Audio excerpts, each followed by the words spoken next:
جب کوئی چھوڑ دیتا ہے اللہ کے دین کو چھوڑ دیتا ہے، اللہ کی مدد کیوں نہیں آتی؟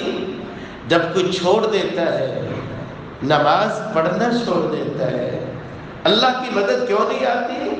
جب کوئی چھوڑ دیتا ہے اللہ کی کلام قرآن مجید کو پڑھنا، سمجھنا، عمل کرنا چھوڑ دیتا ہے۔ اللہ کی مدد کیوں نہیں آتی؟ جب اس شخص کا اخلاق بگڑ جاتا ہے اللہ کی مدد کیوں نہیں آتی؟ جب اتفاق اور اتحاد جاتا رہتا ہے، صرف ذاتیات کی بات ہوتی ہے، کسی کی کوئی پرواہ نہیں ہوتی، یہ 5 باتیں وجہ بن جاتی ہیں اللہ کی نصرت سے، اللہ کی مدد سے محرومی کا ذریعہ بن جاتی ہے۔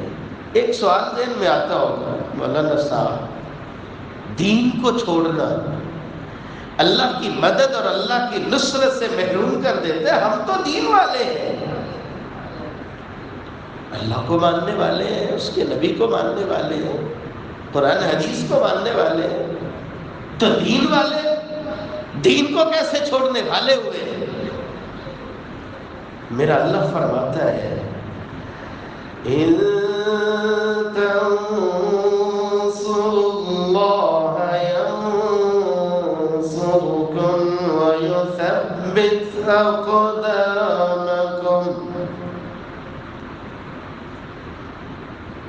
اگر تم اللہ کی مدد کو پہنچو اللہ تمہاری ضرور مدد فرمائے گا، تمہیں ثابت قدمی عطا فرمائے گا۔ اللہ کی مدد،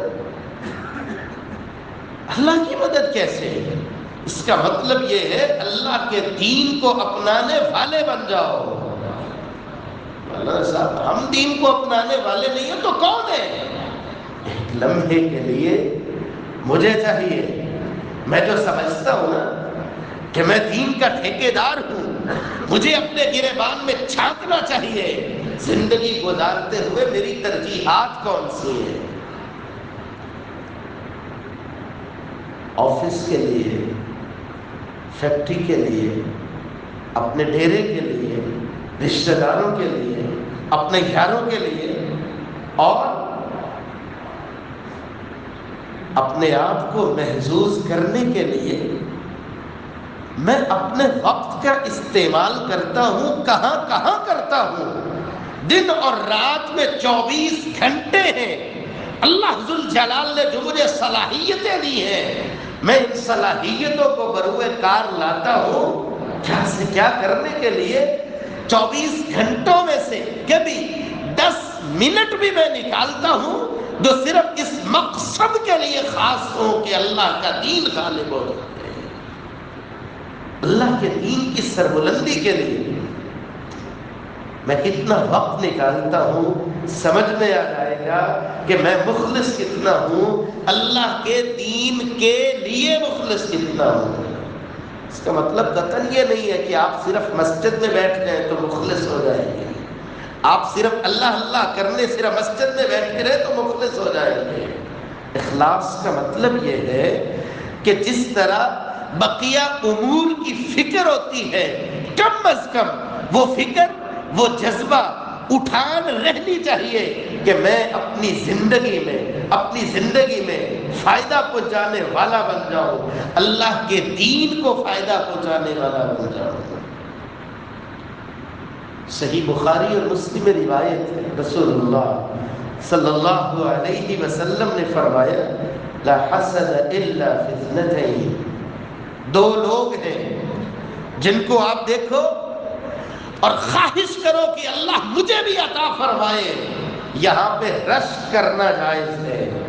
دونوں کو ذکر فرمایا، رجل آتاہ اللہ القرآن، ایک وہ ہے جس کو اللہ نے قرآن مجید کی دولت سے نوازا، وہ پڑھتا ہے، تہجد میں پڑھتا ہے، نمازوں کے اوقات پہ پڑھتا ہے، تلاوت ہی کرتا رہتا ہے، فَهُوَ يَتْلُوهُ آنَاءَ اللَّيْلِ وَآنَاءَ النَّهَارِ، دن کی گھڑیوں میں بھی پڑھتا ہے، رات کی گھڑیوں میں بھی پڑھتا ہے۔ دیکھنے والا یہ خواہش کرتا ہے میرے مالک تیرے خزانوں میں کون سی کمی ہے، مجھے بھی اس طرح پڑھنا سکھا دے، میرا بھی جی چاہتا ہے کہ دن رات پڑھتا رہوں، تیری کلام پڑھتا رہوں۔